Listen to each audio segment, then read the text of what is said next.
tear it apart. Go on. What's in there? There's nothing in there. Fake out. There's nothing in any of them. Now go wake up your pillhead mother. I wasn't going to make a video about Always Sunny on this channel, but as a Crimbus present to myself, I'm indulging with a real quick video on it because I just love this one so much. Why is this a Christmas present to me? Living in the crumbling city of Los Angeles, it can be hard to get the Christmas spirit these days. So the other day I was throwing rocks at trains and thinking up an excuse to talk about one of my favorite 40 minutes of comedy ever. That gives me a very interesting idea. I know everybody already knows It's Always Sunny in Philadelphia. I'd say it's pretty widely beloved at this point. But a fun fact that you might not know is that its season 6 Christmas special is actually its best episode. As other families who celebrate Christmas gather to watch the latest Tim Allen pile of trash, you can bet mine is breaking out the eggnog and watching naked Danny DeVito being birthed from a leather couch at an office Christmas party. It's Sunny's best episode, at least insofar as it best represents the gamut of what this show has to offer. And it'd be my pick if someone asked me the one episode to watch if only allowed one, which is my criteria for what I'm calling the perfect episode.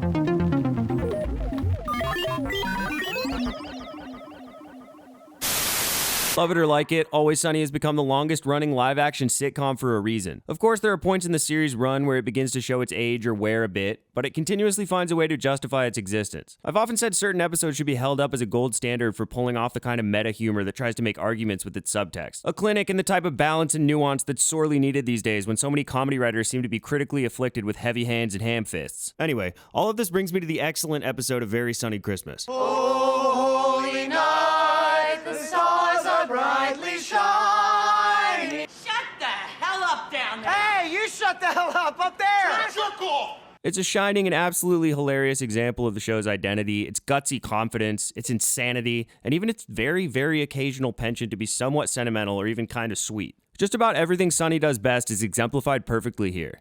The episode is set up like your typical Sunny episode, beginning with an orientation scene at the bar with all the characters setting up their motivations and conflicts before they split off to cause a whole bunch of merry mayhem and come back together with new perspectives.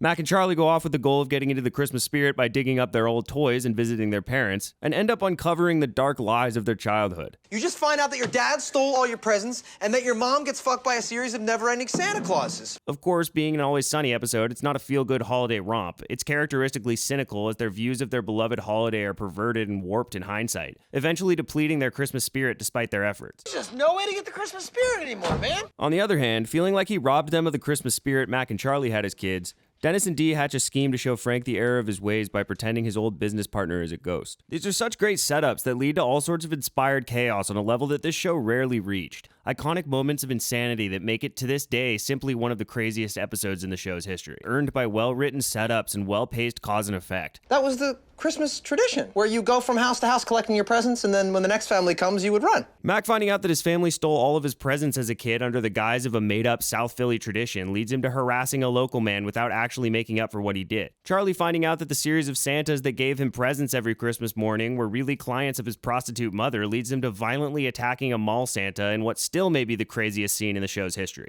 Did you fuck my mom, Santa Claus? Hey, bite my leg!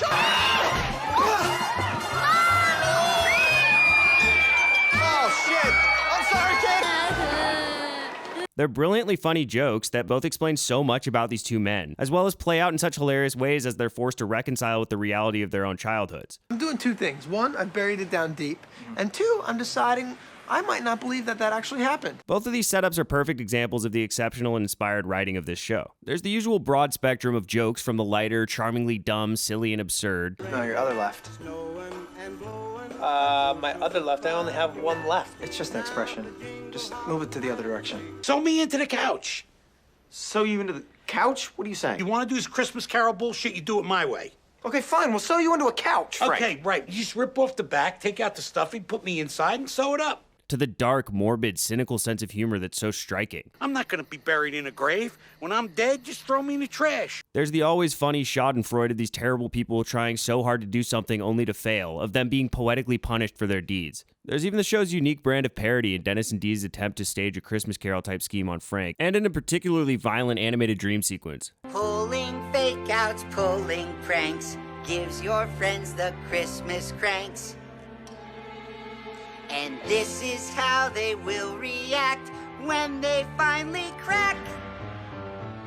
They'll rip your arm off at the bone, eat it like an ice cream cone. In categorizing the absolute greatest strengths of Sunny, though, the first and most obvious aid in its staying power is its characters. Every member of the main cast of Cretans is so full of personality that even when the show does stoop to certain moments of self-referential inertia, it's always carried by the sheer entertainment value of these 5 wackily damaged psyches. This is helped along by really amazing performances, which are as strong as ever in this episode. Okay, now 3 happened, and I have no idea which 3. Every actor is delivering some of their funniest turns ever. What about me? Oh, you go fuck yourself in your fat fucking ass. Keeping your eyes closed or your face will melt and the coins and the fear and the Indiana Jones. A big part of Sunny's rewatch value, for me at least, are the subtle bits and pieces of these performances that get weirdly stuck in my head, and there's so much of that here. I saw the truth of the Lord and Savior Jesus Christ.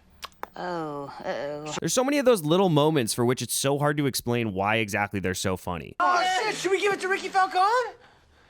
No, let's keep it. Down to Glenn Howerton's facial expressions as Dee's explaining their scheme. If Frank can just understand what a dick he's been to people in his past and how he's just gonna probably end up old and alone like yourself, then maybe he'll— But it's the characters themselves, too. The incredibly well-realized character-building backstory that helps us understand why they're, well, the way they are. Sunny Christmas is perfect in this sense because it's essentially a guide to our characters as we flash back to their upbringings and their family lives as children, and explore how it affects them as adults in ways that are so central to who we know them to be. Mac's daddy issues, Charlie's limited brain power, Dennis and Dee's cynicism and anger. Side note, I don't think I've ever seen more accurate kid version of adult character casting in my entire life. Anyway, in a show that's all about terrible people doing terrible things to everyone around them, well, here's an episode that directly explores what made them all so terrible. This is where you destroyed Christmas for us forever. While simultaneously displaying just as much, if not more, of the hilariously terrible behavior you'd expect. We're trying to give you the Christmas spirit here, dickhole! I don't want it! Don't make me come down here! Come on down here, see what happens. I'll bite you right in your neck, okay, bitch? As their behavior comes slamming up against those pesky hurdles of reality, such as normal, intelligent people, the law, science, their own various limitations, while the gang can be trusted to get themselves in all sorts of jams. The sit to Sunny's calm, if you will. The best episodes of Sunny have this natural kind of cosmic interconnectivity with the stories of the different characters, too.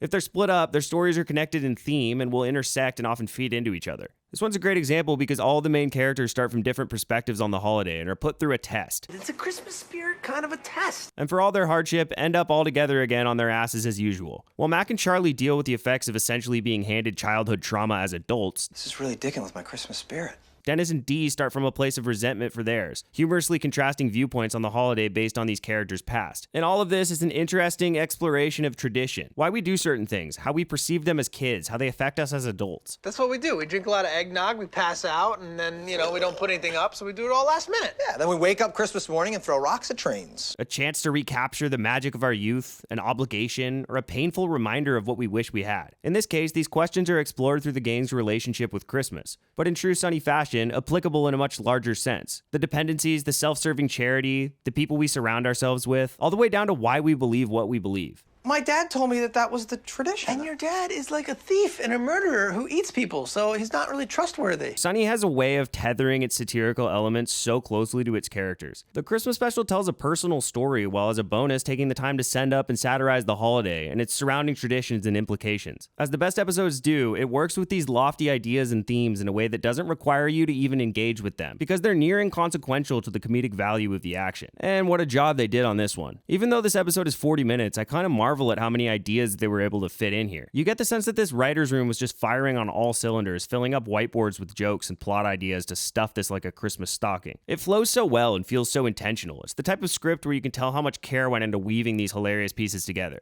There are so many great moments and twists and turns, and a constant stream of the kinds of random jokes that have made this show such a success. It hits all of the notes that make up the show's unique style. Remember when we would shave the neighborhood dogs and glue the fur to our faces and pretend we were him? Absolutely, and then we would bash away at him and we'd bash the dogs to pieces. Yeah. It's silly, it's sad, it's surprising, it's violent, it's dark, it's weird. And then in the very last few seconds to round it out, oddly beautiful and sweet. After everything that has happened over the course of this episode, these characters hitting their bottom, being lifted by a joyful surprise, only to have this false hope karmically ripped from them almost immediately, it ends on a surprising, sentimental note. For all its irreverence, there's a sense of togetherness. See, the best part of Frank's story was how the 4 of us came together as a group to mercilessly slaughter him. It goes back to character and why these people stick with each other, their friendship, why their own traditions actually are valuable. And that's a lesson I carry with me to this day. The simple joys of life have the power to bring even the most jaded of freaks together. Sometimes it's as simple as taking the time to get back to basics and throwing rocks at trains. It'll make you feel a lot better. Anyway, that's why I think A Very Sunny Christmas is the perfect episode of It's Always Sunny in Philadelphia.